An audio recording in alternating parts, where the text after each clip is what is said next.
Well, I see the Gaming Road Warrior Arcade Chaos, Jack Lambert, are in the chat room with G.Parkers Arcade Room. Welcome to the 10 o'clock Sunday night show, 10 p.m. Central. And a special welcome to Off-Grid Arcade, who is here in the studio with us tonight. Say hello, Off-Grid. Hello, hello. How's it going? Oh, let's see. Yep. Chaos is here. His pot pie is cooling off. Did you bring enough for everybody? That's the big question, because I could eat me some pot pie.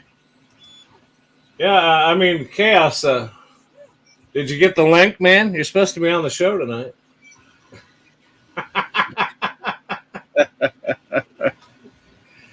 Come on, man. The only one I gave an excuse to was Poe, because he had a note from his employer saying that he had to be at work tomorrow. And there's Gaming Road where you're saying hello. There he is. There he is. The great Mike Seeby. And as old Poe would say, that's Mike Seaweed.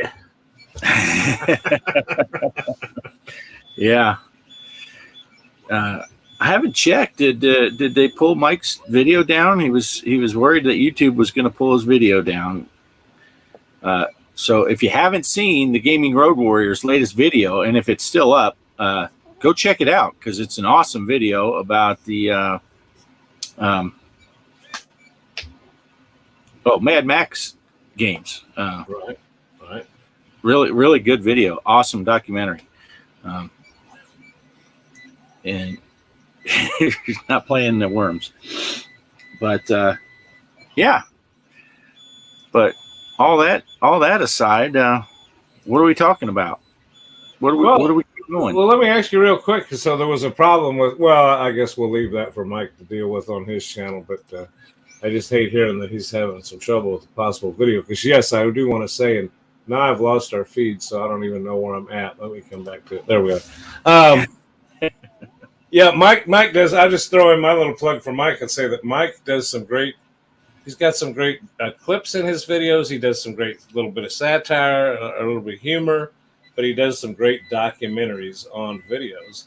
While we're talking about other people, let's go ahead and give a plug to Mr. Postile, who has been putting together a lot of Atari stuff. And I think, and you'll have to help me out, Bart, he's going to be appearing in an interview done by another YouTuber that's pretty well known for Atari YouTube. And can you tell us a little bit about that, Bart? You really know more about what's going on. I don't know the guy. Dang it, I can't think of the guy's name. It starts with a B. I know that. I'm sure Mike or Chaos are going to put it on in the chat right now. But yeah, he got interviewed, and but yeah, Poe has been putting out a ton of Atari videos lately. I guess last week he went on a little rampage, and he had some time at the house to himself, and he recorded a whole bunch of videos, and he's been trickling them out because the poor man's overworked. He works pretty much every day, weekends included. Cool. Oh, all right. So it looks like Mike's got some progress, good progress going on with his. Got the music cleared, waiting for Warner Brothers. But yeah, hopefully. I mean, it's pretty dumb.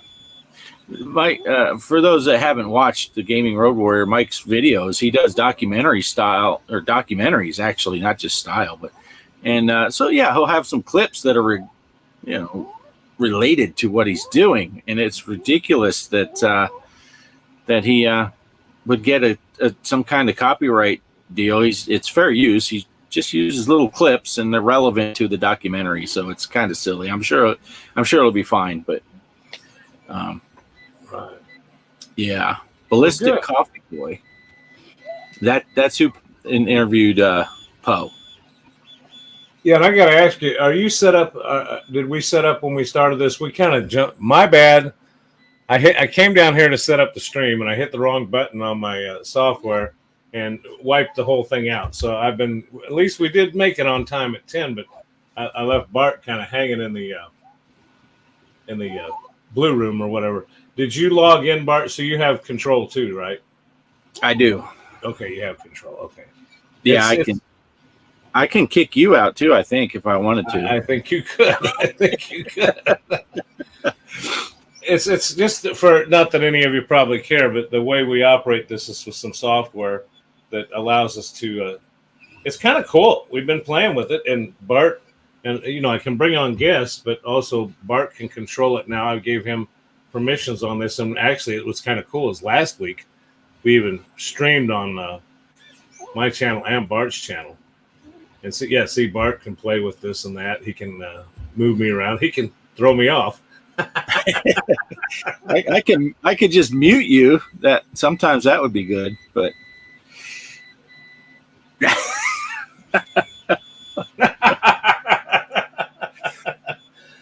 Hey, but let me give some other quick shout outs though, since we're doing shout outs.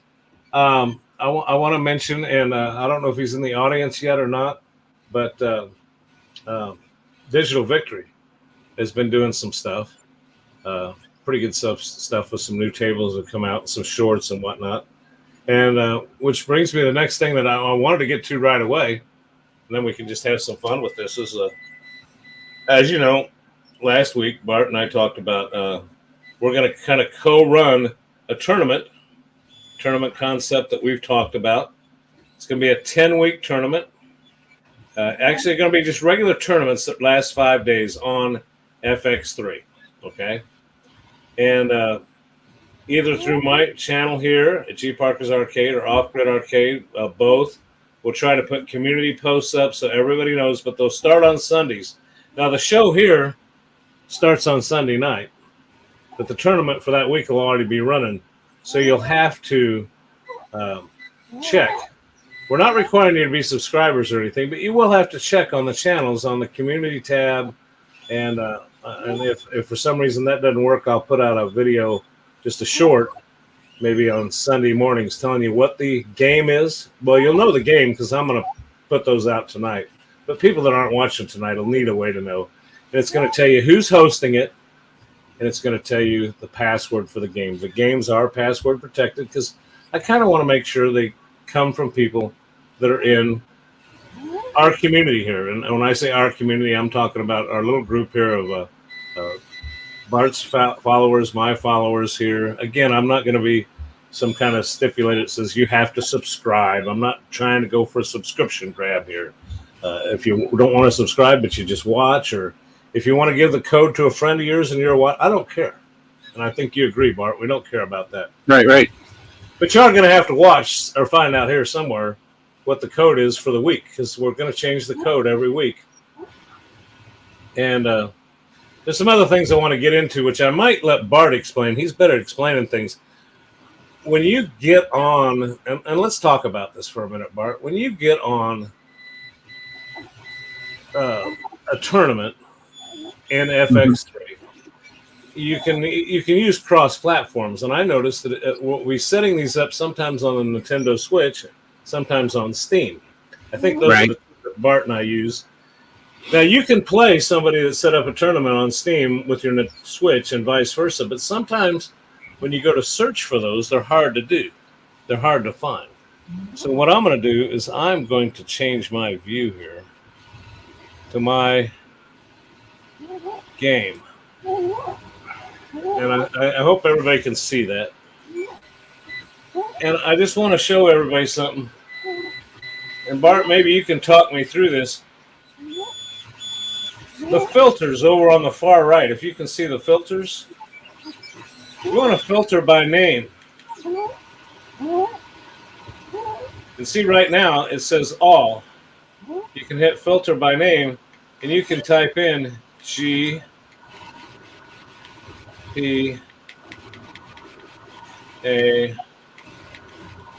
R K E R and hit OK. So then what you're going to have to do is you're going to have to go down and hit apply. Now, I don't have any tournaments running under that name right now. Now, Bart, help explain. There is no caps problem, is there? There's nothing to do with caps, right? Right. Caps don't matter. But spaces do. So, for example, Off grid, what do you use what name? Don't you have a couple usernames you use for setting up tournaments? Um, well, my Switch name is different than my um, Steam name. So one of them, I think on the Switch, I'm just off grid, and the Steam, I'm off grid arcade. Right. But yeah, spaces do matter. So like if you do one and you have G space Parker, they can't just search for G.Parker as one word. Right. But so, but I guess what I'm saying is we will make sure that in the community tab or on any short we do or anything that we announce a game, a tournament being played, which again are always going to start on Sunday and run for 5 days. Then that Sunday night, I will talk about the week before. Either Bart will or I will. We're going to share this amongst our channel. We may do both channels. We may do his channel one week. Since it's over 10 weeks, we never know. We have no crystal ball. Something might come up some Sunday, so Bart's going to handle it. If Bart's busy, I'll handle it that week. So I think you see how this is going to work. But long story short, we'll make sure you know how to put this into the tournament. Right. So I think that's enough there, isn't it? I mean, does everybody see you got to go by, played by, or created by? No, created by. Just the name. Yeah, name. Yeah, man, shows you. Yeah, name. See, so it says name G. Parker. Now, what I want to do is I want to take all that out. Then I'll go down, hit OK, then hit apply. See, they all come back. So I know people have told me when I ran these tournaments before, I can't find your tournament. And, let's say to Digital Grady Playhouse, let's say hello. And let's say hello to the Unknown Gamer who stopped by. So we had some people coming in here on the show. So I'm gonna quit going on about that. I think everybody understands, and I think I will remind people throughout the throughout the tournament what we're doing. So let me get this off the screen here. There we go. You gonna come back here with us, Bart? Yeah, and of course, if you're on the same platform, it should just come up on the list anyway. But you can still search, even if you're on a Steam and the tournament was made on Steam, you could still do the search, but you don't have to. Right. But see, I just know sometimes people said I can't find. Well, I know when Chaos was setting them up, sometimes I just couldn't find Chaos's tournament. Yeah. And no matter how much I looked, it just didn't show up. But it seemed like every time I searched my name, it showed his tournament up. So yeah, and Steam seems like the better place to create them because people on PlayStation can play on a Steam tournament, and people on a Switch can play on a Steam tournament, but people on a PlayStation can't play on a Switch tournament, and vice versa. But everybody can play with Steam. And even if someone on PlayStation and someone on Switch both join a tournament that's created on Steam, you will see each other on that tournament. So, right. Oh man, it looks like we had someone sneak in here. Did you leave the door open? What happened? I thought we left the door open. You never know who's going to show up at these things. Before I bring him on, though, I want to you mentioned. Oh, yes. I think what we're going to do, you and I both have the capability of using Steam. I think we'll always set these up on Steam so we have the maximum amount of players available. Right. That makes sense. Yeah. Okay. Hey, it's time to bring on a special guest. I don't know how else to say it, but you want to talk pinball? We're talking pinball tournaments. Here's your pinball guy. Digital Victory. Hello. There he is. What's up, guys? Hey, how's it going? Good to see you. Yeah, good to see you guys. It's been a little while. At my age, I always say it's not only good to see you, but it's good to be seen. I'm glad I'm here. Yep. Oh yeah. So what's the subject tonight? What are you guys talking about? What kind of tournament stuff you got going on? Well, we were just talking about how to find people on tournaments. Because, sometimes they're hard to find. And I think you've even mentioned it before. I think Digital Victory, but I'm not sure that, sometimes you have to go into the search filters and search by name to find a tournament because it's cross-platforming. Because if I remember right, you are playing yours all on Steam. That's correct, right? Because you're playing on your Legends pinball. And I'm playing FX3. I have FX pinball, but just a few of the tables. Those I'll play on my PC. Right. Well, all these tournaments are going to be on FX3. I don't think we have a big enough following yet. On FX is allowing tournaments now, but I just didn't want to limit people to have to buy tickets and play on FX. Yeah. Right. Yeah, and I think we're in the same boat as you. I only bought the ones that you can't get on FX3. Yep. That's all the FX tables I have. So it would be very limited on FX. Yeah, totally agree. What's up, Gaming Road Warrior, Arcade Chaos? Good to see you guys. Yeah, we got a few people in the house here tonight, so we're doing good. With that being said, though, let's see. We covered how to log into it, how we're going to use cross platforms. Again, keep an eye out on Bart's channel and on my channel, on Off Grid Arcade and G.Parkers Arcade Room, and make sure that you get up to date information on what. Now, with that being said, I am going to post later, and I'm not unable to bring it up on the screen, but I just want to take a real quick minute here to talk a little bit about how this is going to be run. And I was going to try to project it on the screen, but I typed it too tight. You'll never be able to read it. So here's a little rundown of what it's going to be. The tournament's going to start January 22nd, which I hope that date's right because that's next Sunday. It's going to run for 10 weeks. It will start. Yeah, it's going to start now. It's going to be a table a week, so there's separate tournaments running for 10 weeks. Wow. And so what's going to happen is you're going to play in a tournament that's going to last for 5 days. I'll start it on a Sunday morning. I'll put a short out or something to let you know what the username and password and that it's active. If I'm not, check Bart's channel. We'll try to cross-platform those, but we're trying to do a cooperative effort because sometimes it's just too much for one person to handle. Okay, what I want to do then is we'll talk about it that Sunday night on the show and how people are going and how they did the week before. Here's what's going to happen, though, to make this fun and to make it like let's describe it like football, which is winding down right now. If you play in every tournament, I'm going to keep track. I kind of need to know your username and get to know who people are. But if every week you play, you're going to get a point. You're going to get 1 point. That's going to tally. So you play every week for 10 weeks, you're going to have 10 points at the end of the season. Right. You win third place, you're going to get 2 points. Second place gets 3 points. First place gets 4 points. The reasoning here is at the end of the season, and it depends on how many people. I haven't made that decision yet. I think Bart and I will work together on that. We may even bring Ed in as kind of a judge here, and we'll make a decision as far as how many we're going to have in the playoffs. And then what we'll do is we'll do some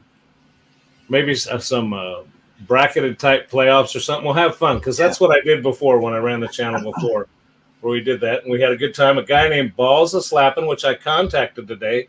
He wants back in on the tournament. I tried to get him on the show, but he's like Poe. He's in bed right now. Oh no. So, but I plan on. He said he would make it a guest appearance here on the show sometime and talk a little bit about how he played and his strategy. He won it twice. I've run one like this, so that's how it's going to work. And the nice thing is, if you play every week, you got a chance at being in the playoffs. The other thing is, I want to mix it up a little bit. So let me just bring up, and these will be posted later. But let me just bring up exactly how I'm going to mention quickly the 10 weeks. I'm not going to mention the dates each time because it's the next week and the next week. But starting out January 22nd, Fishtails, 3 balls, unlimited attempts. The next week will be Junkyard, 3 balls, unlimited attempts. Monster Bash, same thing. Funhouse, same thing. Adventureland, 3 balls, 5 attempts.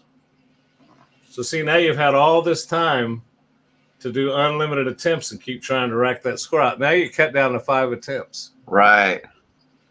Castle Storm, I really changed it up. 1 ball, 5 attempts. Wow. Wow. Who can stay alive the longest, basically? Yeah. Right. Back to the Future, 3 balls, unlimited attempts. I figured I'd take it back to the Got some of the universal tables in there. Yeah, Back to the Future. That's Yeah, and remind me, Digital Victory, to mention what we talked about before about. I was going to bring it up anyway, so good. Yeah. I'm glad you did. Yeah.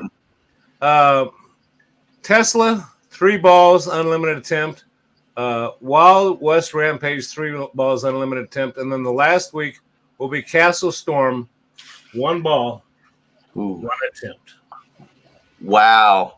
Can you imagine if it's down to the wire at the end for who is going to be determined the winner, and it comes down to that tournament for 1 ball, 1 attempt? That's drama. Yeah. Everybody should try and record their attempt when they do it. That'd be awesome. Yeah.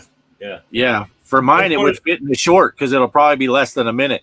I heard you were kind of quick sometimes. Yeah. You've been talking to my wife. That's what she said. It's nothing to be ashamed of.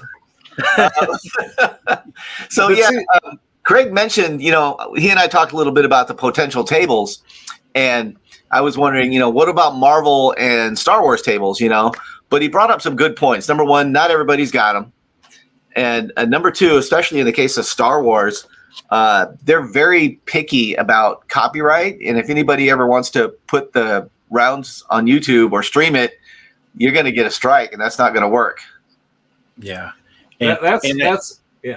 I also think with Star Wars, and I'm not sure with Marvel, but with Star Wars, it's not cross-platform between the Switch. Right. The Switch. Yeah. The Switch has Star Wars is separate from FX3. So I don't make it real simple. Yeah. Because I think when Chaos does a Star Wars tournament, I have to play in it on the Switch. I can't find it on my Steam table. I wonder if they took them off Steam, because I have them on Steam. I bought them all on Steam. The tables. They removed them. I think it's because on the Switch it's a whole different program. Wow. It's not part of FX3. So it loads into its own. It's kind of same deal with on the Quest. If you play in VR on FX, it's its own thing. You can get the FX2 tables and you can get the Star Wars tables, and they're completely separate program. I didn't know that. Okay. Well, I did an attempt with that. I set up a Star Wars and couldn't find it using the other device. I set it up both ways. I just set up Now the other thing you mentioned, Marvel. You can't even get Marvel tables on the Switch. I'll be damned. I searched high and low. They're not there. Do you think they're planning on it? Yeah, who knows now, because they moved on to the. There's some good tables. Yeah. They are. They have some really good tables on there. Pretty much all FX3 tables are good, though. I love FX3 tables.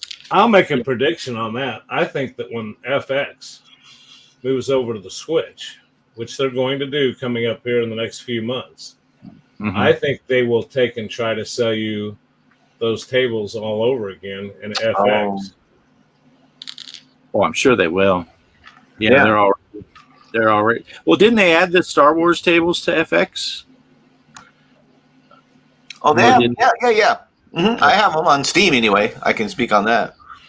I have them on my PC. I mean, on the new FX, not FX3. Yeah. I don't have them all, but I have gotten some of the Star Wars tables on my PC on Steam. They have one with the collectible figures, which is great. I love that table. Oh, yeah. All the Star Wars figures you used to collect the action figures with the cardboard, backer, and they have a pinball table based on those, which you're earning them as you play. The actual little figures, and they're depicted perfectly, rendered in 3D on the table. That just kicks ass. I love it. That's awesome. Yeah, that's awesome. Yeah. But just to finish my sheet here real quick, though, I just want to make sure you, I guess the last of the write-up that I do is be sure to check both of our channels.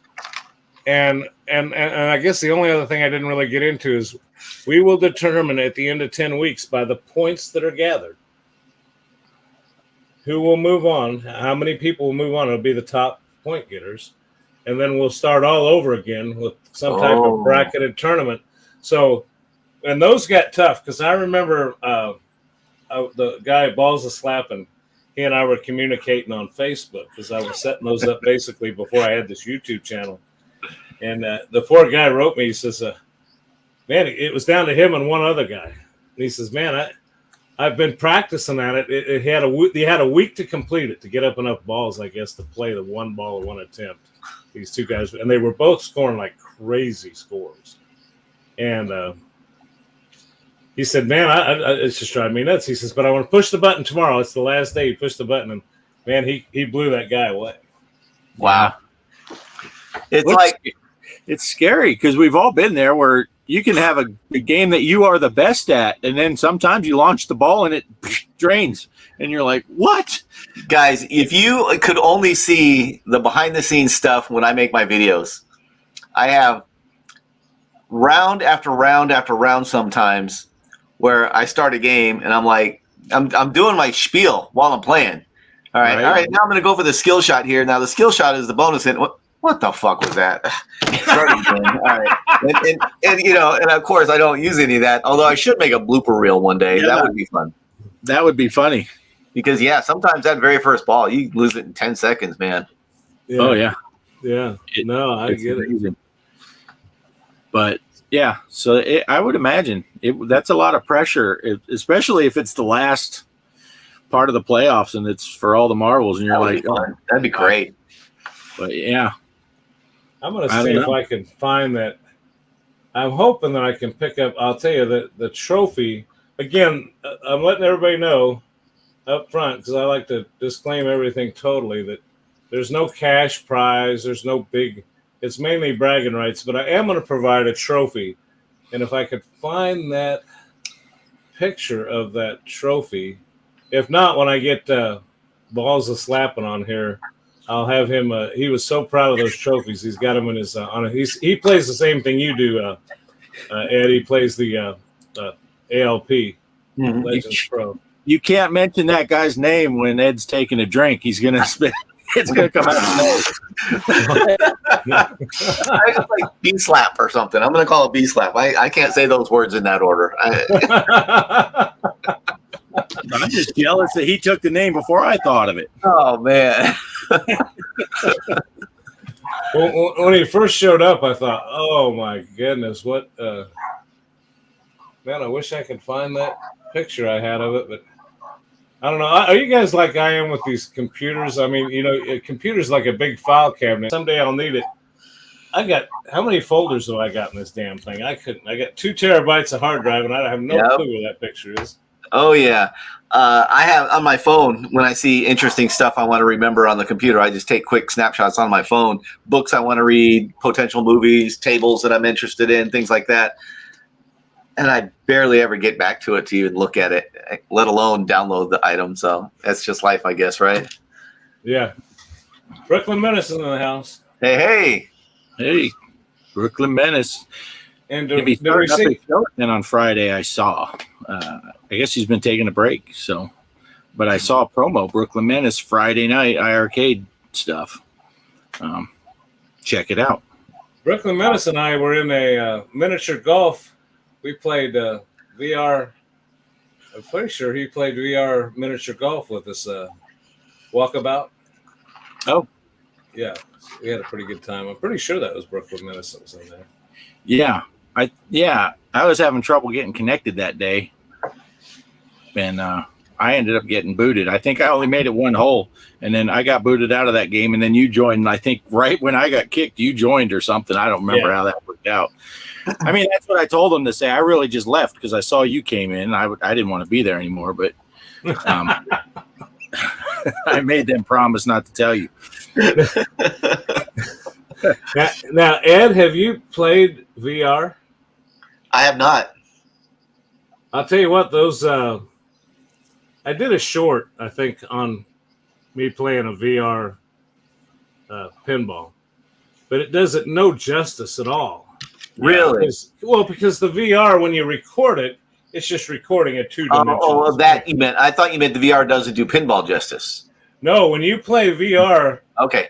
A matter of fact, you have to, if you're don't have your headset right on, I mean, you have to look down at the table as if you're standing in front of it, because it's not like staring at a screen. You got to look down, and like the little characters that are running around, those little bastards are running around. I mean, they distract you. Like, what are you doing over there? What are you? That's great. Another hard part about making a video when you're doing the VR pinball is you don't realize how much you're moving your head around following the ball. And when you're in the headset, the table is fixed. So you move your head around, but when you record that and it goes on and in the screen everywhere you look. And it's like you got to tell yourself, focus on the center of the table and just move your eyes to follow the ball. Because if you track it with your head, like you said, if it gets down near the flippers, you're looking down, and then you're looking up, it's panning on a flat screen. And, it's like when you're playing on Fx3 or whatever, and you have it in that where it zooms in and instead of having it in cabinet mode where you can see the table correctly. But yeah, inside the headset, it's amazing. That's awesome. Yeah, and like the Star Wars, when you're playing the Mandalorian table and in VR, he's standing right there beside the table. Mando's watching on the other side. Little Grogu's there and his egg floating. That's awesome. Every time you lose a ball, Mandalorian flies away and then he comes back and lands again. Or you'll have Darth Vader standing there intimidating you while you're playing. Is that on your Switch? Now on the Quest. So on the PC? No, it's the onboard standalone. Oh wow! Okay. Yeah, I could just push this button and turn it on and just play it. No wires. Wow. One wire, but that's to this battery pack. Yeah, it's pretty cool. No wires, no PC, nothing required. Of course, if you do, I didn't know they made it for that platform at all. Yeah, if you do have a PC, a lot of games are a lot better graphics than what the standalone can do. But yeah, it's pretty amazing. That's awesome. I'm going to actually bring up, Bart, real quick. You guys have been talking. I've been trying to get this prepared. Let me see if I can share this screen, and I'll show you, the audience and Ed, what I'm talking about. Let's see. Help me out, Bart. I got to figure out how to share a screen. Doggone it, I already forgot how. Down there, that present button, right? Oh, you know what? It does say present now. It used to say share screen. Why do they do that? Just to keep you old guys on your toes. I guess so. Okay. There we go. This is playing.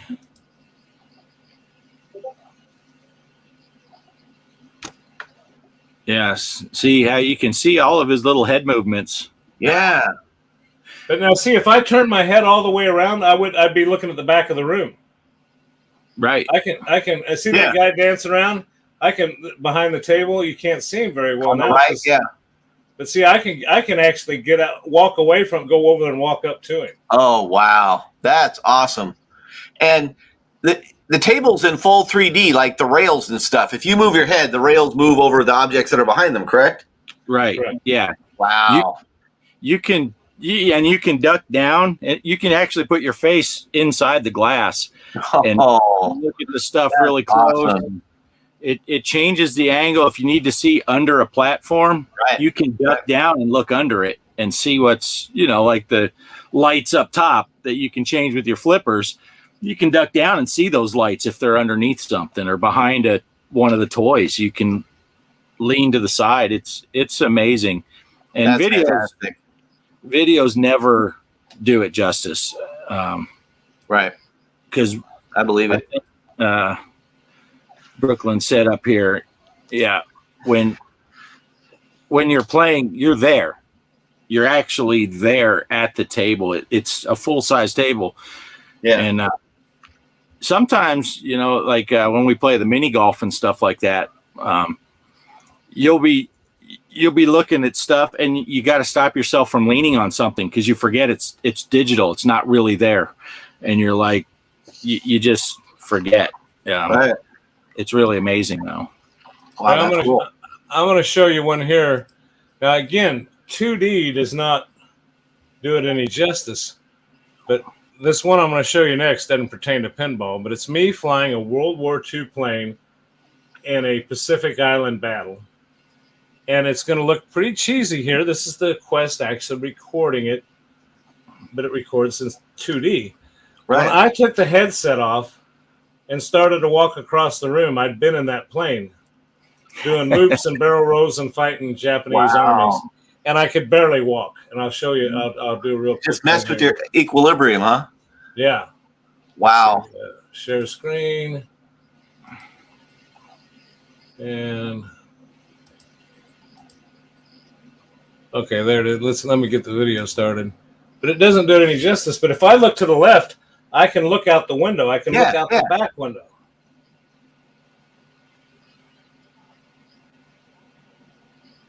Oh man. Yeah, and it's so immersive. It's so hard to see it on this screen how big everything is, and just life size. And I don't know if you've played much, Ed, where you this type of game on flat screen regular. Sure. Oh yeah, lots. And there's something to be said for flying your plane and an enemy plane flies by you and you can just turn your head and look back and see where he goes and you're still flying. And that's where I get myself sick as I start turning the plane and I'm looking the other way. Right. And it's like, whoa, this is kind of freaky. But yeah, cool. The sense of scale doesn't translate either on that. When you're sitting in that cockpit, it's the full size cockpit. It's around you. If you want to look between the gauges, you can look between the gauges and that's pretty damn cool. You can look to the left and see your wing. Look to the right and see your other wing. Full size. Just amazing. I like on the PC. I play Flight Simulator quite a bit, and man, I can imagine that in VR as well would be amazing. Yeah. Have you ever messed with the what's that tracking thing you can IR track or whatever, where it's still on the flat screen, but if you turn your head, it'll pan your right. I have not. No. Yeah, that's pretty neat too. I used to do that with Flight Sim, but inside a VR headset, totally different thing.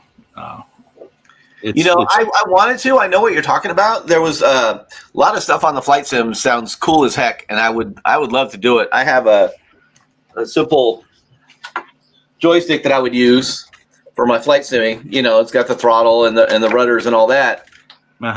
But in a perfect world, I would love to have the actual stick and throttle and the pedals.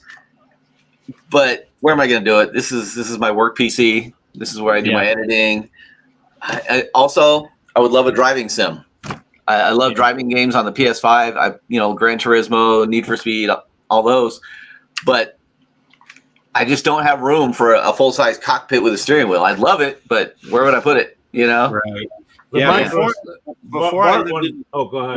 Before I lived in a tiny house, I used to play flight sims all the time, and I have yoke, pedal, radio panels, switch panels, exactly, right. And I had it set up mounted on a dashboard type of thing. So when I was flying, I never used the mouse. I would flip actual switches and do all that stuff. See, that is what I would love to have. I really got into the flight sim stuff for a while. I bought like books at the bookstore back when I used to use like books with pages and paper. Remember that? Right. But I had a book about flight operations and how to contact the tower and the proper procedures for takeoff and VOR and all this stuff. I was really into it, and it's really fun, and you can do that on Flight Sim. Right. It has all that, and I would have loved to have a setup like you're talking about, man. That sounds great. Yeah. I spent hours and hours and hours just flying all over the place. Do you have the new one, the 2020? Mm-hmm. Yeah, and I just like basically just IFR stuff anymore. GA flying. I don't fly the big steel. Yeah. Although, you see videos of folks say, here's my video of me flying from London to Hong Kong. Watch this. I'll speed up the part between, of course, but they amazing procedural takeoffs and landings, and these guys get really into it, but that doesn't interest me. I like the smaller stuff. Cessna, my favorite is the Piper Aztec, with the 2-engine. Yeah. Love that stuff, man. Love it. Yeah. I always flew the Baron. Oh man, nice twin engine prop, and just I like seeing the scenery and stuff. So exactly. Yeah. Now in a perfect world though, I would like to fly the TBM, the 850. Yeah. Oh my god, the big turbo prop. Yeah. Ooh, those are like Mercedes, man, sports cars. Yeah. Now I was a pilot in a virtual airline for a while, and I flew not the really big ones. I would fly like the regional jets. Yeah. I would fly regional jets like from Dallas to Phoenix, and that's awesome. That is great. Denver to somewhere, and they would assign you'd sign up for flights. There was a website you'd go to, and then would there be the tower that you'd have to talk to and do all that? You could do it through VATSIM. Yeah, VATSIM. That's it. But you didn't have to with this particular airline. You could just do it with the regular stuff. But that's awesome. Yeah, we're getting pretty far away from pinball. I'm sorry, Greg. No, you're fine. I just wanted to mention real quick that Brooklyn Menace just mentioned something. I'm going to have to check this out with him about checking out the widescreen recording. I don't think I've done that yet. Have you figured that out, Bart? You see his comment there? Yeah. You can go into your settings and you can set it up to record widescreen now instead of having it record square. Because I would record it square and then have to crop it. I'm sure most people do, or you leave it square on but blank areas. Yeah, I switched mine to record in the widescreen ratio. But you do got to remember to still look at what you're wanting centered, because if you're looking down, it's recording the center of the view, and if you're looking down with your eyes or something, you might not be showing what you're looking at. You can have your head at the wrong spot. So you want to keep whatever you're focusing on in the center of your screen. Well, one thing I wanted to mention is behind Bart is the Oculus headset, which I was off screen for a minute ago. So he might have showed you what we're talking about. But the cool thing about that flight sim that I was doing, this World War II thing, is you talked about using the controls. Now, the rudder is on a joystick. But because you obviously don't have a foot control for rudder, which is in a real plane. But the nice thing about that is you can squeeze. Show them where you squeeze the handle. No, not the trigger. The squeeze. You can squeeze that and it'll grab something. So you can grab the yoke in that single stick plane. And this hand, you can grab your throttle and move it forward. Or you can grab the throttle over here and move your flaps. So you are actually flying with the single stick yoke. Yeah, it's not attached to anything, but this is like the yoke to steer the plane based on your movements.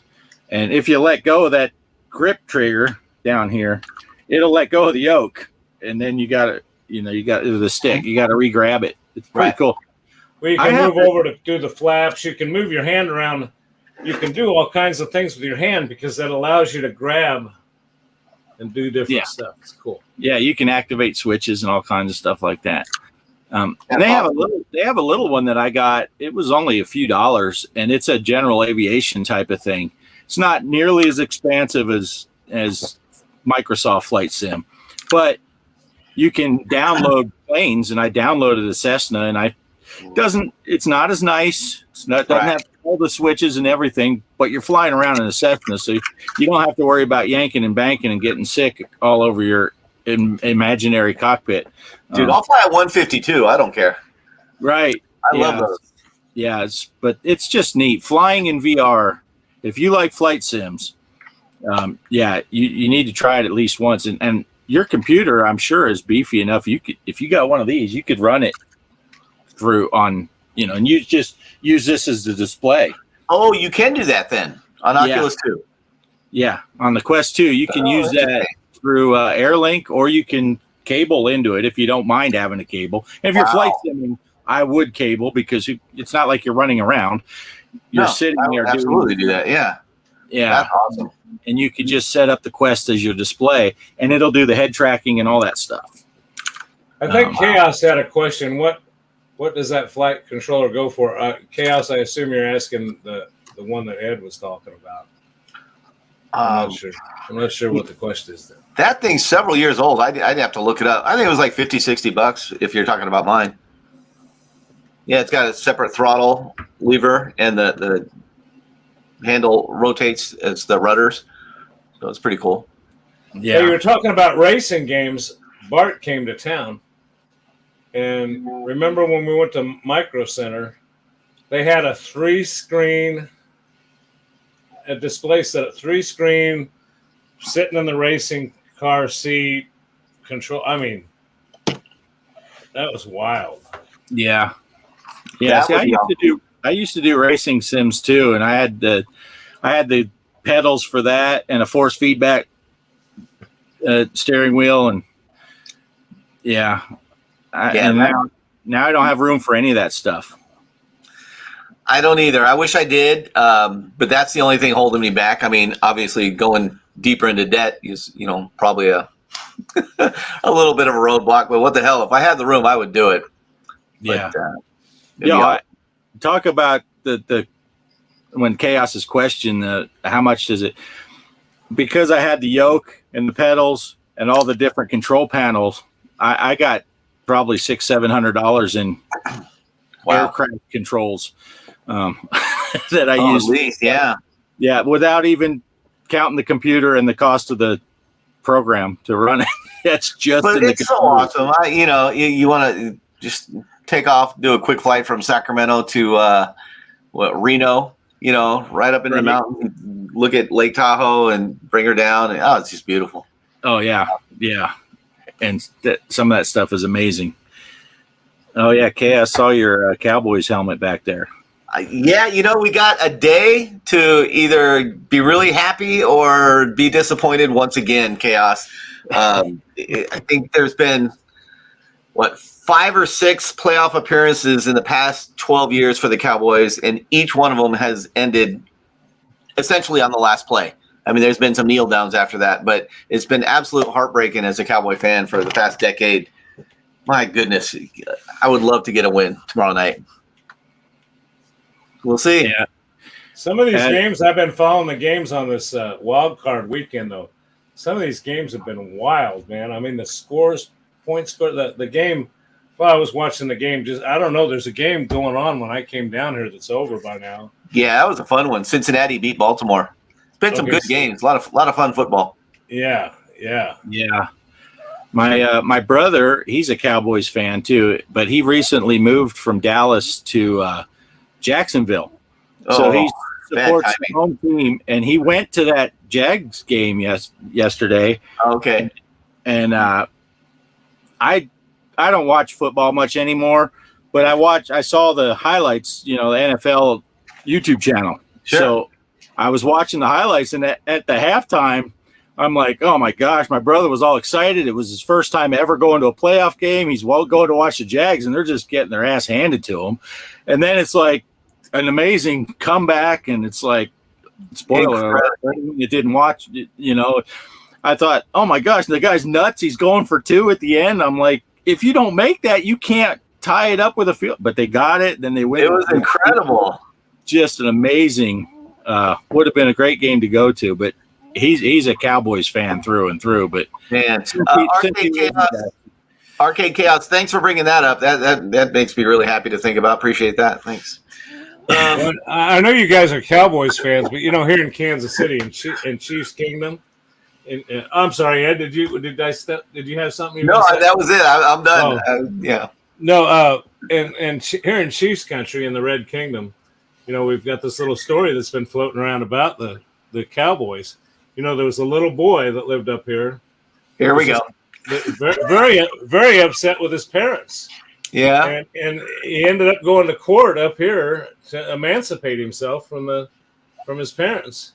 And he went before the judge, and the judge says, well, who do you want to live with, little boy? You don't want to live with your parents. You got to live with somebody. And he goes, I want to live with the Dallas Cowboys.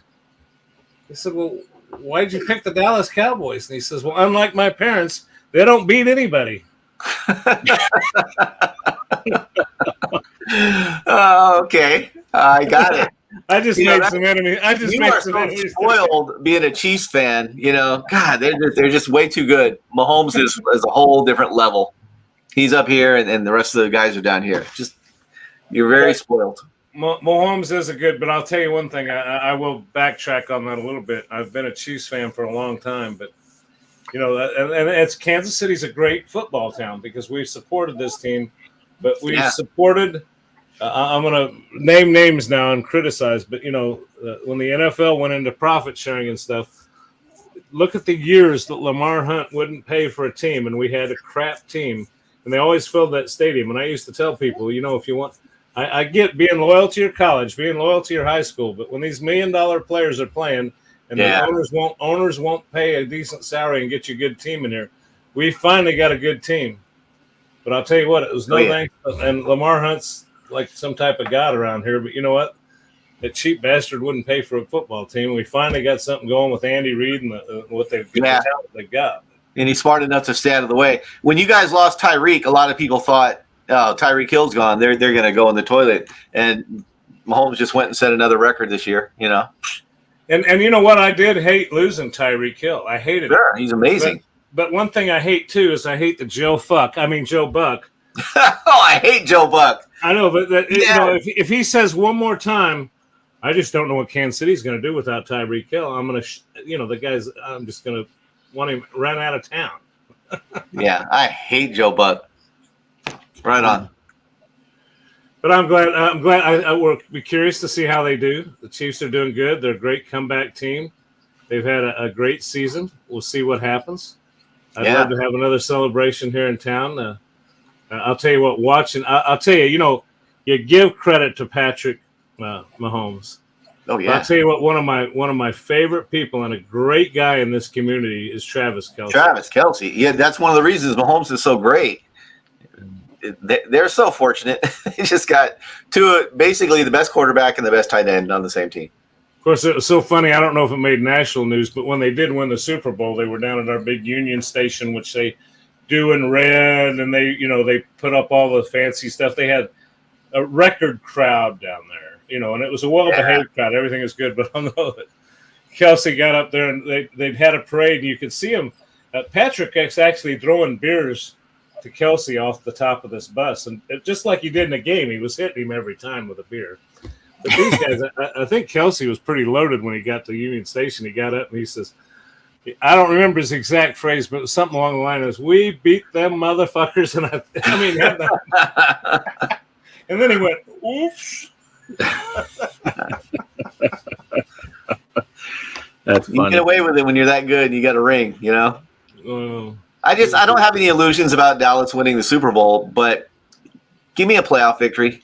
Get everybody off the Cowboys' back and Dak's back. I would love to get a playoff victory, or God, even two. But I'm not greedy. That'd be enough.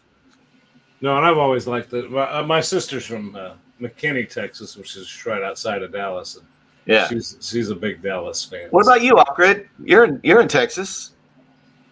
Yeah, well, we just moved here a couple years ago. Gotcha. Now, I grew up a Steelers fan, and because I was born in Pennsylvania, but I was born on the other side of the state, and people always said, how did I become a Pittsburgh fan? It's like, well, when I started watching football, the Eagles were nobody, and the Steelers were winning Super Bowls every year. So I was a fair weather fan. I was like 8 years old, so I think it's fair. And I stuck with them. When they were 1-15, I was still a Steelers fan. And then when the Cardinals moved to Arizona, I lived in Arizona at the time. So I support the home team. So I'm still kind of a Cardinals fan. But I stopped watching football a bunch of years ago. And I really only watch highlights and, big games. If something's, I don't even watch the Super Bowl every year anymore. If I see it's two teams I don't care about, I don't watch. Same here. We won't. Yeah, but I used to live football. I mean, I had the Sunday ticket and multiple TVs going at one time. Yeah, it was crazy. But nowadays, I don't hardly watch. I still do. I still do what, I watch the Steelers highlights and the Cardinals highlights, and that's about it. Okay. I put up a short one year around the Super Bowl. I think I put up a short on my YouTube channel, but each of the V pins is using just a Roku TV for a back glass. Then the main TV that the switch gets hooked up to and stuff for gaming in my Raspberry Pi is a Roku TV. The DAX board that's behind the bar, that's our calendar and picture scroller, is actually a Roku TV. And did you know that you can hook a Roku up to your Legends Ultimate arcade cabinet? Yeah, so you can hook it. So the last time the Super Bowl, when the Chiefs were in the Super Bowl, I had 1, 2, 3, 4, 5, 6, 7, 8. You couldn't look at a wall. The only thing that wasn't showing the Chiefs game was the 2 real pins. You couldn't hook that up. So we played the real pins while the game was going on, and you couldn't look in one direction without seeing the Chiefs game. It was kind of cool. That's awesome. Yeah. Well, I'm not trying to play top Greg or anything, but I don't know if you guys know, but in real life, I work for an LED sign company. We make big LED signs, like in stadiums, the instant replay screens, things like that. Right. Yeah. And we had a portable display that's 10 feet by 17 feet that we would take out to events and rent out and things like that. But the owner of the company, the boss, would always set up a huge party at his house, which was in the end of a cul-de-sac. And he'd bring out that big 10 by 17 screen, and we'd have 30, 40 people out there, and you have to bring food, of course, and drinks. And for the Super Bowl, we'd watch it on that. That was fun. Oh my! That was cool. Well, you knocked me down a notch. No, I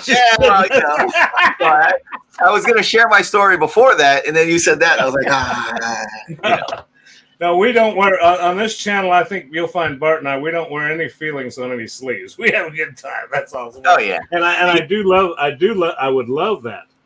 I would absolutely love. That would be because I live on a cul-de-sac. That would be so cool to get all the neighbors to set. It's pretty fun. Yeah. Off grid, you talked about the Steelers. Mike Tomlin has never had a losing season. That's amazing. He's been their coach many years now and never had a losing season. And you've had some pretty crappy teams, but he keeps them over 500. That's pretty awesome. And he's only the 3rd coach in Steelers history. Crazy. They've only had the whole time the Steelers have been they've only had 3 coaches. I know 3 of them. Cowher, Chuck Noll, and Mike Tomlin. But who's the 4th? No, that's it. Just those 3. Oh, just 3. Okay, well, there you go. Amazing. Just the 3, the entire history of the Steelers. Noel was the first coach they ever had. Yeah. And that's amazing. But, now Mike Seaweed, Gaming Road Warrior, he's a Steelers fan, but he also roots for the Seahawks because he's up there in that Pacific area. Now, see, I love the Seahawks. I love the Seahawks. Yeah, I think Mike just says he likes the Steelers, so Poe will keep talking to him because Poe's up there in Pittsburgh, and if you don't say something good about the Steelers every once in a while, Poe he'll just stop talking to you, or he'll sick old Poe on you. He'll sick old Poe on you, and then it's over. You don't want old Poe on you. Arcade Chaos, picture in picture. God, I remember that. Yeah. See, I had back when 65-inch TVs were huge. I had a 65-inch widescreen TV when widescreens weren't even the norm. Was it a projector? No, it was a rear projection. DLP or some crap. It was HD, but it was a rear projection. And I had the Sunday Ticket, and then I put an antenna on my roof, and I could pick up the Phoenix stations, and I would split screen that, and I'd have they'd always play the Phoenix channel. You'd usually get the Cardinals, and then you would get the other whatever's on the direct TV, I'd have 2 playing the whole time. That's awesome. Yeah. Hey, Retro Arcade Music Man. Arcade Music Man. What's up, buddy? Hey. In lieu of that, I forgot to put on my bling tonight. Look at what? My bling. Mario. Hey, I'm a Mario. What is that sticking out of the top? It's a string because it's a Christmas ornament. Ah, gotcha. But my wife found this stuff 70% off, so she brought this. She says, "You look the Mario." Love it. Love it. Yeah. The last thing I will say about the football thing for me, the Cardinals are notorious for, they've had some good years lately, but for years and years, Cardinals just stunk the league up. Mm-hmm. And I always used to say, I can dream, but maybe someday the Cardinals and Steelers will play in the Super Bowl because they are and my gosh, what a game that was. Bro. We watched that on the big screen at my boss's house, and I lost like $70 when Harrison intercepted Kurt Warner at the end of the first half and ran it 100 yards back for a touchdown. If they would have just kicked a field goal, I had $70 on the pool. Dang it! To bring that up again. But you do realize that the Cardinals, we ran them out of St. Louis here in Missouri. Oh yeah. Oh, Bill Bidwell. Oof. That guy was. He was a horrible owner. Yo, well, wasn't there a gal that owned them? No, who came here that was a female owner that moved here? Yeah, probably the folks that bought it from Bill Bidwell, because I know that Bill Bidwell owned them in St. Louis. Or am I thinking of the Rams? Did he own the Rams in St. Louis? Bidwell still owned the Cardinals when they came to Arizona. Okay. Yeah. Yeah, we still got the Cardinals. We still got the Cardinals baseball team. Right. Yeah, I don't know who owned the Cardinals before Bidwell bought it, though. But they had some great teams after they moved to Arizona because they never did squat in St. Louis. But when they moved to Arizona, they had some good teams. Remember Aeneas Williams? Remember him? Oh yeah, yeah. I actually met Pat Tillman. Oh wow. Yeah, we went. Now I'm going to tell my Pat Tillman story. We went up to Flagstaff to watch the training camp, and it rained. So Flagstaff they have a dome indoor stadium, and when the Cardinals practiced there, you couldn't go in and watch. If they practiced outside, you could watch. Well, we couldn't watch, and then when they were coming out, they had this line where you couldn't cross the line, and there's this little college girl with security. And of course, when the players started coming out, we're nosing up a little bit, and this girl's pushing us back up. And half the players weren't even coming out to see us until Pat Tillman came out. First, he comes out, and we're going up, hey, we can get autographs. And we crossed the line of death, and this girl's pushing us back. And he looks over, he goes, we're professional football players. I think we can handle this. Just sit down and read your book. We'll be fine. And then he signed everyone's autograph, signed footballs for my boys. And then he stood there, and he's hollering at the other players as they're coming out. Hey, get over here and sign these things for these people. They're the reason we get to play a game and get paid millions of dollars. That's awesome. And then we're laughing because some of the guys, he's like, you guys aren't even going to make the team. Come over here and sign an autograph while you can. And that was the year before he quit. I'll be damned. And went over and ended up, getting that showed you then what kind of guy he was, though. Oh, just an amazing dude. And that's great. But yeah, we go to all those training camps. Larry Fitzgerald, my gosh, he is huge. He is just a monster. Hall of Famer. First Hall of Famer. Watch. Yeah, you see these receivers and you think they're tall, skinny guys and all that, but my gosh, he was jacked. Yeah, those days are gone. Just huge. You're in the NFL. You're a big guy now, through and through, for sure. But I mentioned that the St. Louis still has the Cardinals baseball team, and that was kind of exciting here when the Kansas City Royals baseball was in the world. They're both in different leagues, so the World Series called it the I-70 because I-70 runs between both towns. It was the I-70 World Series when the Royals played the Cardinals. Yeah, that's pretty exciting. Yeah, so, that would be awesome. It's a great state to have baseball. And what year was that? 82 or something? 83? Yeah, it was in the 80s. Yeah, it was in the 80s. I love those Cardinals teams back then. Ozzie Smith, Keith Hernandez, Terry Pendleton. Yeah, that was fun times. Yeah, it was a lot of fun, and of course there's now baseball is we had our glory days in that, and did a World Series, and the Chiefs came back for the Super Bowl, and now the Royals are going through some transition. They're big fighting in the city. They're talking about moving we've got a big sports complex, paid millions of dollars, and just rehabbed it, put all these sports bars in and everything, and now it's in the county, it's not in the city, and now they want to build a downtown stadium. I love Kauffman Stadium, though. The fountains in center field and stuff. I always have loved that stadium. Well, they're not signing the contract. They are building a downtown stadium. They are vacating that stadium. That's too bad. Beautiful stadium. Well, hey, before we go off here, we've been on my good hour, which is what I usually like to do. First thing I want to do is just I want to thank Digital Victory for stopping by and all the guests that came by and Off Grid. Before I get into any final thoughts, I just want to say that I'm hoping Off Grid's going to help me do this, but I'm hoping that we can maybe get Digital Victory. I know he's got his own schedule set up, but maybe keep an eye on his channel. And if he does anything, maybe he'll throw a little short at us every now and then about something going on with the tournament. And, again, at his leisure, because I know he's got a busy schedule. But I was going to bring up and just show everybody that starting next Sunday, don't forget to check. And if I can find my controls again, where'd they go? I get way off talking about other stuff, and I forget where I'm at. There's and my video card's messing up again, but there it is. There's Fishtails. So, Digital Victory, have you done a video on Fishtails? I have not. I haven't even played it very much. I couldn't figure out anything to do other than hit it up those 2 lanes in the middle. Yeah, I think that's about it.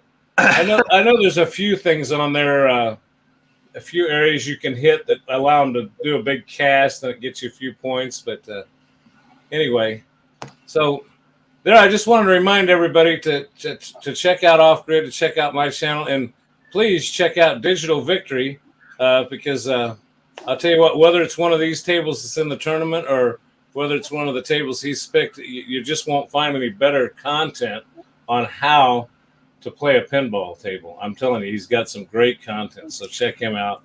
Hey, I appreciate that very much. Just a quick comment that in addition to reviews, I also just do regular pinball videos, top 10 favorite tables of last year, things like that. I just finished my prep for my next video, and I got all my notes here. And I'm going to give you guys a quick spoiler alert. It's going to be titled "The Truth About the Legends Pinball: 10 Things That Legends Pinball Got Wrong." And it's not a hate piece. It's not a hit piece. I'm not trying to rip them or anything, but I think it's going to be pretty interesting and not controversy, but hopefully we'll drum up a lot of dialogue about it. And if they make a number 2, hopefully they keep some of these things in mind. Wow. Yeah, I kind of have a love-hate relationship with At Games. At Games has what I think is a decent product. I like some of just a quick example, those games they came out with for Christmas. I love that. What is it, Cat in the Hat or Dr. Zeus, the Grinch. The Grinch wonderful table, fun. But the thing is I think everybody saw my video. I was totally frustrated because I couldn't get that table to play. And I don't understand what it is with At Games that you got to upgrade that firmware. It seems like every week. And why they didn't put in those notes with that, make sure your firmware is updated. My machine, and I think it happened to you too, Bart, my machine said I was up to date. I went for a firmware check. Yeah. Mine did too. Well, that reminds me, that's number 7 on my list of top 10 things they got wrong. Overly complicated process to purchase new tables.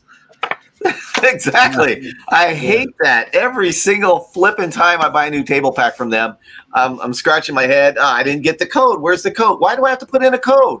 It kills me. Yeah. They just well, and then they got that. I'd rather just deliver it to me if you're going to do that. But now you got that digital locker, and if your machine doesn't pick up that you're logged in and give you that digital locker, you're screwed. It's bizarre. Right. Why do you have to log in to play your own damn tables? How about that? And one other thing I'm going to say, I don't want to run on your parade because maybe you mentioned this too, but the other thing I haven't quite figured out is the leaderboards on there. It'll tell me I'm a leaderboard at this position when I look at it before I get in the game. When I get into the game, I can look at leaderboard. It tells me I'm in a different position. It'll show Bart if I'm playing on the same device, but if I go from my Legends Gamer Pro to my Legends Mini, which plays exactly the same, it won't show Bart's score because they're keeping track differently. Exactly. It's a mess. It's a mess on a lot of that stuff. But again, I'm not trying to rip on the guys, and I'm going to try and finish it up on a positive note when I do my video. But they got some issues. Right. Yeah. Well, I'll tell you, Greg, it's easy to find my score on there. It's right above yours. It's above yours. And right below Ed's.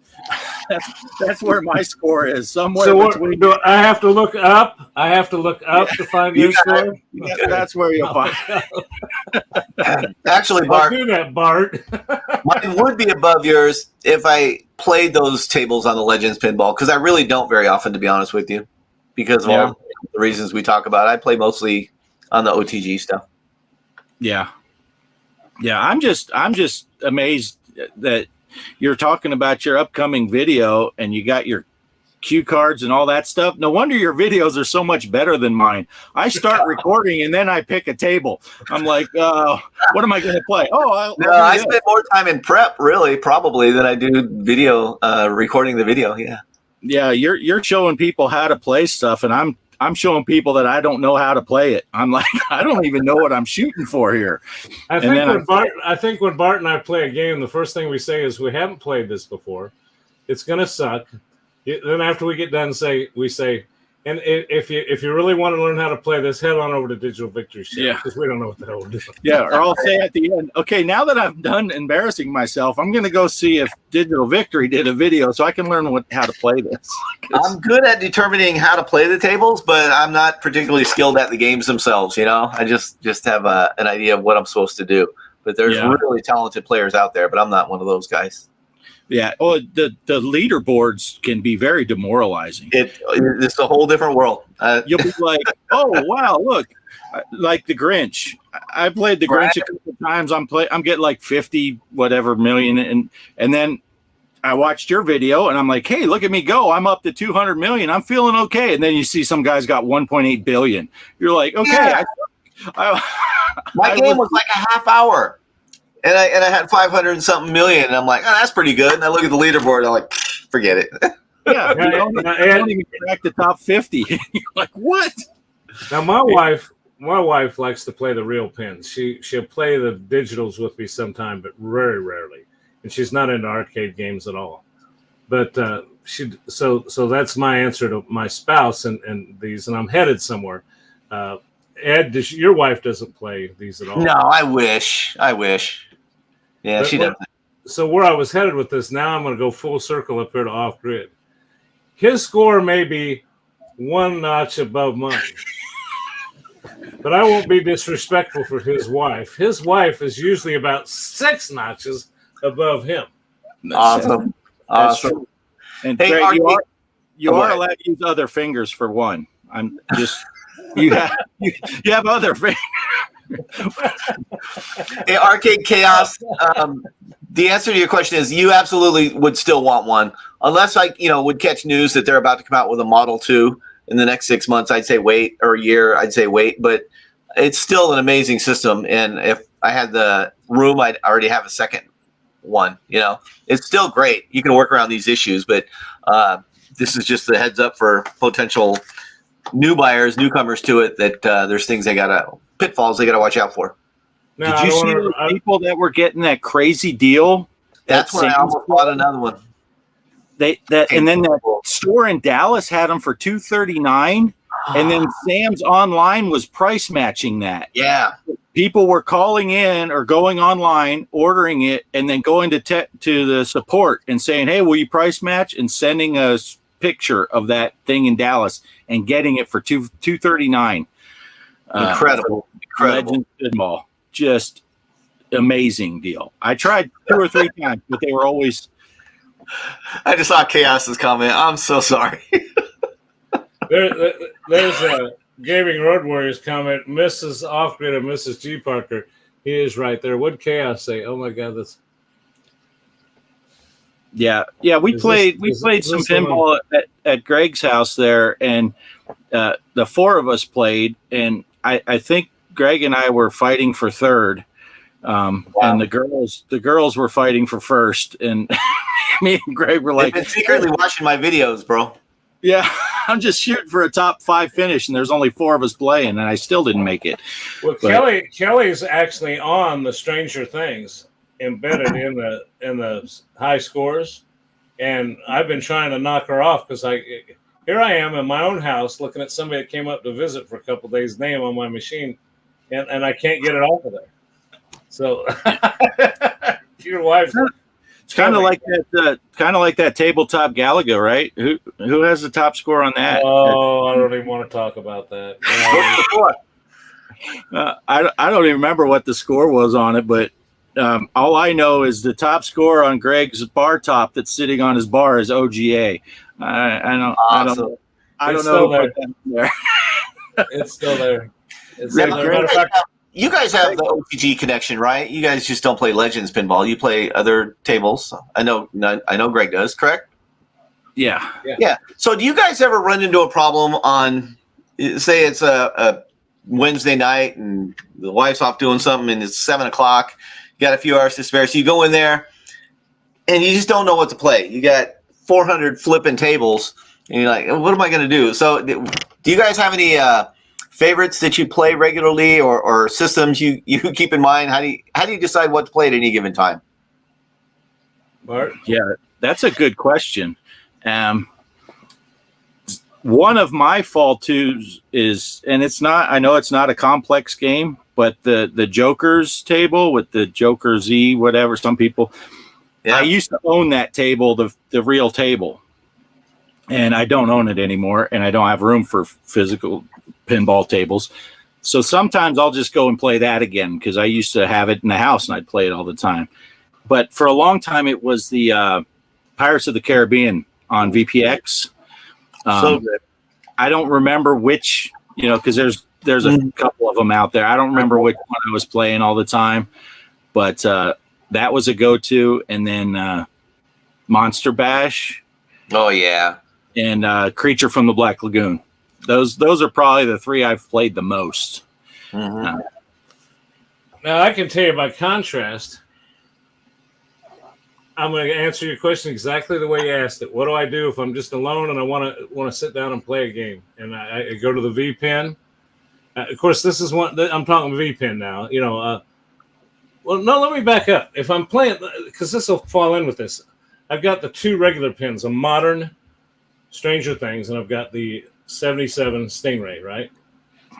If I'm going to play one of those two, I favor the Stingray, believe it or not, the older one. And this will fall into what I'm about to say next. So I'll never get rid of either one of them because I think Bart will tell you that Stranger Things is just a great table to play. It's a marvel. But I love the Stingray. But now, when I get on the V-Pen, I've got all this VPX, these fancy tables, and I've got FX, right? But I'll tell you what, there's three tables, and I made a note because I'm old and I forget, but while we were talking here, I call them ding-ding tables. Old Chicago, New York, mini carts, or mini cycle. There's actually a one that I got in trouble playing it on YouTube was Mickey Mouse, Steamboat Willie. Oh, but Disney's tougher than Star Wars to crack. I mean, I really got the letter on that one. But long story short, if it's an old EM table, what they call it, that's my thing, man. Ding, ding, ding. The reels are turning. That's my game. I'm with you. I'm absolutely with you. $6 Million Man is on my list of favorite EM tables. Big Indian. I love those. And those are kind of go-tos. I like to, when I get in that situation that I talked about, I like to pick a table and just kind of dedicate it to that table for like an hour and just try and get my highest score possible. Another one is the Captain Fantastic. Love that one. And I do keep notes on my phone on my high scores of all my tables when I play. And, if I get a good score, I look at my phone and see if it's the new high score, and I'll just put in the new number so that when I have friends over, whatever, we have a goal. And, and that's my goal. I pick a table and I try and hit that high score on that table, That's nice. kind of my method. But mostly a lot of old EM tables for sure. Love those too. Do you have Whoa Nelly? Yeah, with Melons. Yeah. I don't think I played it though. I have that, but I don't think I've played it. Did you get the adult version or the regular one? The regular one. Because there is an adult version for VPX. Of course there is. Well, do you remember, Bart, the night I did the live stream playing the Flintstones? Oh, yeah. Do you remember the back glass on that one? There's an do. adult back glass Really? and a regular back glass. And I the didn't know adult that. back glass shows Fred Well, and Barney are sitting in the front seat of the car. And all you can see is Wilma and Betty's. Oh. Yeah. Sure. Well, you know, I was doing a video for Creature from the Black Lagoon, and I was doing it live. And Kelly came into the arcade trailer, and she's like, "Look at the back glass. I forgot I had downloaded a black back glass where the girl was topless. That the creatures." And I'm going live with these boobs on the screen. I'm like, whoops. Well, Yeah. it's kind of related to Road Warrior's comment. Elvira's scared stiff pinball table. Right. And I think there is a back glass you can download for that as well. But that's a great table, World Warrior, and I do have a tutorial on that. You may want to check that out on the channel. Yeah, that is an awesome game. That is a great choice. And A lot of funny comments in that one. A lot of funny call-outs. Yeah, that's an amazing game. Chaos mentioned Scared Stiff also as being his, and then Creature and Godzilla. Godzilla is a fun table. Oh, have you seen the new one on VPW? It was in my recent video of recent releases. They have a Stern Sega mashup. Oh, yeah. That they created. Holy crap, it's beautiful, and it's a blast. It's definitely worth downloading. I got to rewatch your video. I watched it when you first put it out, which was just the other day, right? When you put that out, the 7 tables or whatever. Yeah, it was a week ago, 6 days ago. Yeah, about a week ago, because my pinball table, my V-pin, has been down for like a month and a half. And it turned out it was just I needed a new power supply. Cross my fingers. So far, I think it was just the power supply. But I got my new power supply in 2 days after you put that video out. So I couldn't. So now I got to rewatch it so I can go and try those tables. Yeah. You know what's weird is I put that out 7 new virtual pinball releases, quick view or 7 new releases you do not want to miss. That it hasn't gone viral, but for my purposes, it's gone viral. Holy crap! I have 8,300 views on that in 6 days. Wow, I've awesome. never ever had that many views that fast before. It's crazy. I don't know what happened or why it shot through the roof, but that's been a good one for me. Because everybody jumped on that Legends pinball deal at Sam's, and now good timing. That's like that one I have for the VR golf. I released it last year at Christmas, right when everyone got their new quests, and Golf Plus made it to where you could play full courses. Oh, and everybody's doing searches for that. Yeah, I put it out at the right time, and I got like 12,000 views on it. My videos get like 60 views on a good one. That one got 12,000. Wow! Holy buckets! That's I'm doing this without permission from the owner, but I just thought I'd throw a little. He doesn't mind. Yeah, that's my latest tutorial for Judge Dredd. One of my awesome viewers. I wish I was a rock star. He's super cool. He requested a tutorial for that, so I put that together for him. And I had no idea that table is as fun as it is. That's great. Yeah, and I want to point out too that Ed just did a short, I think it was, about those. If you saw it where we backed up there a minute on his back glass, he's got some LEDs on there. Those little light strips, yeah, those light strips. Aren't those super cool? Look at that, and they're sound activated. Yeah, those are great. Yeah, there's different modes too. You could tell they're different modes. The ones on the sides and the ones at the bottom. But they have ones they can flash, turn certain colors with the sound, whatever. They're really cool. Pretty cheap. Yeah, I thought it was interesting with that Judge Dredd when you were saying how the actual tables had problem with the multi-ball. They just basically turned it off. And I was reading the history of that. That basically, for those that didn't see the video, there's a disc on the table, and it's got 3 cutouts. And when you shoot it up to lock a ball, it would drop in the cutout, and then it would rotate over. And the next time you shot up the ramp, it'd lock in the next cutout. And the third one would lock in it, and then your multi-ball would start. But it was very mechanical. And again, apparently they were having issues with it, so they just turned it off. So they would just hide the ball, in a normal catch, and then on your third ball, it would say multi-ball. But on the virtual pinball machine, it does lock in each one, and it's kind of cool in that regard. But apparently the designer of it didn't like the fact that they took it out. He thought it was a cool feature, and he said that, you know, statistically, it doesn't get locked up any more than a standard ball lock does. And it was some sort of, not controversy, but a little back and forth between the designer and the ultimate developer. So it's kind of cool. Interesting read. Yeah. Yeah. Now, Mike put in there that I would get the Iron Maiden table, which did catch my eye when you put it in your 7 tables. That Iron Maiden, I'm a huge Iron Maiden fan. Oh yeah, that's a great one. So that's, you saw that on the video, right? I did, and I will be downloading that one. That's fantastic for sure. But yeah, there have been other. Chaos said something. That he thought there have been other Iron Maiden tables released over the years, but there's one that for some reason doesn't get much interest at all, and I know I'm going to mispronounce it. Shinjitsu is basically based on samurais or something. That's cool as heck. I downloaded that, and the music just kicks butt, and it's just it's a blast. I have a short about it. I've never done a full video, but that's worth a look and a download too. Yeah, I'm a big Maiden fan. Oh, it looks like he had a couple people roll in here, Greg. Okay, hey, I can't see the screen right now, so take a look there for us, Bart. Ed, you can say who that is. Ben Hale Singleton.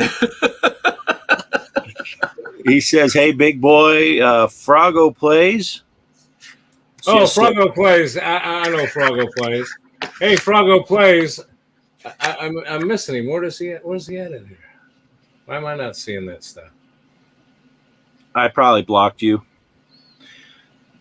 Between blocking you and unsubscribing from Mr. Poststyle, I'm a busy guy. Well, Froggo plays. Oh, there he is. Hey, Froggo plays. I'm still waiting on that friend request from on the Switch. Come on, man. I'm waiting on that. I thought you and I were going to go head-to-head on Mario Karts, and I can't find you. Come on. All right. He knows. That's a friend of mine. So, anyway, here locally. Good to see you here, buddy. Good to see you. Excellent. Yeah, he's a good guy, young man, but does some great video playing, and usually kicks my butt whenever we get involved in a game. So, you know, that's something I'm going to mention, and I don't know how they did it, but I should have got Travis, my son, the unknown gamer. You know, when you were up here, we didn't get a chance to visit. It's up the street from me is a coffee shop now. It's called Coffee Cave, and they finally added some pinball machines, I heard, and I haven't been in it yet. It's been open for a couple months. Coffee, video games, but they sponsored over the weekend a Mario Kart tournament. Oh, really? Yeah, it cost you $10 to join, and I'll tell you what, Travis, the unknown gamer, is a king at Mario Karts, and we actually I went over to his house. We were working on it yesterday, so we didn't have time, but trying to get his game room set up. But next time they do that, I want to get Travis out there and see if we can see what that's all about. Maybe I can film it. I need to get up there and do a video on the place anyway. It looks like it's pretty cool. They serve coffee, pastries, and video games. Yeah, that's awesome. Yeah. Would go. Yeah, we didn't get to swing by there. That was on the agenda, but it just didn't work out. But we got the pinball arcade though, and the great pizza down there at Combine Pizza. That was good. Oh yeah. And you know, I haven't been back since you were here. I just haven't had a chance to make it back. But guys, in the house. My arcade's in the house. Hello, my arcade. Well, I'll tell you what. I think I'm going to call it pretty much a wrap. What I usually like to do is go around the table. I'm going to start down at the bottom with the Digital Victory and say anything you want to plug, promote, talk about, say to the audience before we get out of here. It's your floor, Digital Victory. Nothing whatsoever. Okay. Well, thanks for having me. I appreciate it. I was actually very shocked when I got the text from you with the link. Did not expect that, and I was grateful to get it. Thank you for having me. I appreciate it. And hi to everybody in the chat, especially you, Retro Arcade Music Man.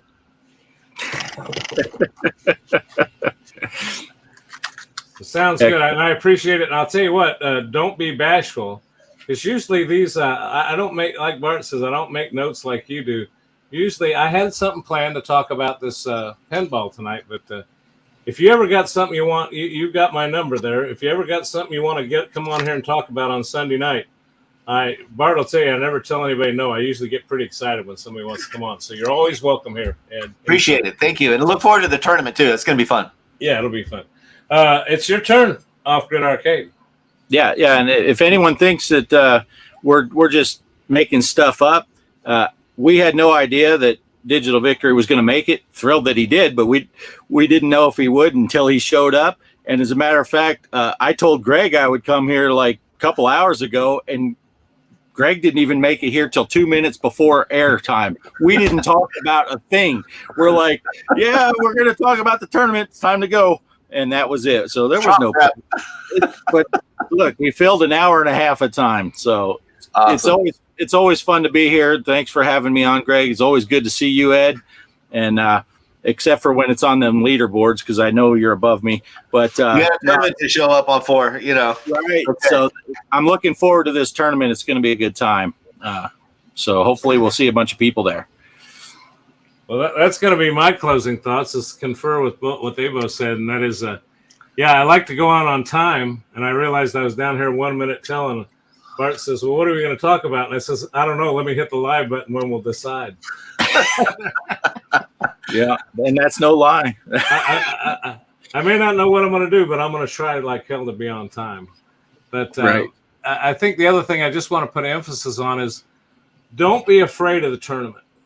Don't be afraid of the tournament, because I'll tell you, the way I think I've designed this thing is there's going to take some skill. But you also got to remember, look in that tournament when I post those rules and what we're going to be doing. You get down to the wire, some of them are going to be one ball, one play. And if you make it to the playoff, just by showing up, last time I did this, you were pretty much guaranteed, depends on how many people we get, but you were pretty much guaranteed getting in the finals if you just showed up every week. 10 points was enough to get you in the finals. Wow. So, yeah. And then the finals, I plan on making them so that try to gear it so that everybody has a chance. And I'll tell you what, you make it one ball, one try, or, one ball but 5 tries or whatever. Anything can happen. Yeah, it's kind of like playing Dallas.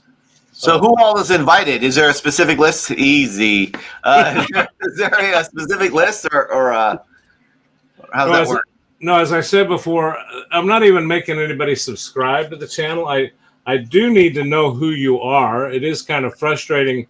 When I get down to the finals, I'm going to have to give the password just to the people that are in the finals.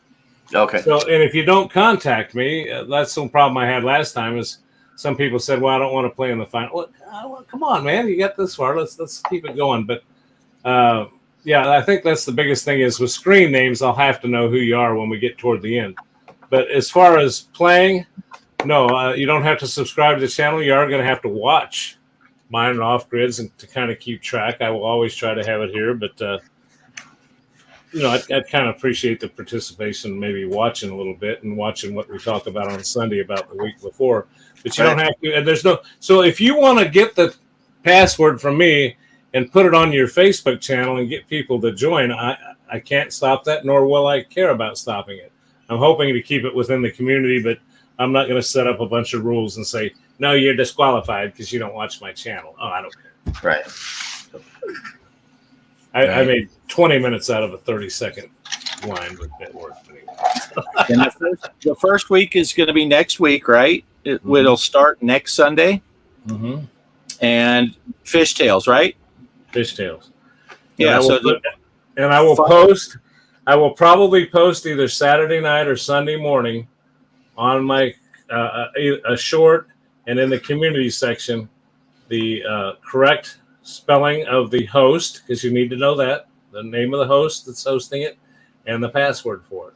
And that I am going to change every week, only to just keep people at least coming back to take a look, and we try to keep the same set of people playing. Awesome. And like Greg said, don't be scared because of this tournament, because if the first week is Fishtails, I can almost guarantee your score will be higher than mine because I am bad at that game. I don't know. I'm not good at it either. Yeah. So I'm gonna trust people. If you have it on both platforms, gonna trust people that you'll. I don't care if you switch platforms each week. You know, if you find out you got it on the Switch and you want to play, but I'd kind of like to ask that you not join the tournament on the Switch the same week on one and on the other. That just gives you an unfair advantage. Now, again, probably got no way of monitoring that. But let's face it, folks, this is for fun. There's no money involved. It didn't cost you anything. It's for fun. And you're going to get a silly little trophy that I think I pay $6 for and mail it to you. So it's not. Woohoo! Yeah. It's all about fun. It's all about fun. So. All right, everybody, we're going to sign off. Good evening, everybody. Thanks for stopping by G.Parkers Arcade Room. Don't forget to check out Off-Grid Arcade, Digital Victory, our other good friends, Arcade Chaos, Mike CB's Gaming Headquarters, which is also the Gaming Road Warrior, and Mr. Postile. God bless you wherever you are. Have a good evening, everybody. Bye. See ya. Bye, guys.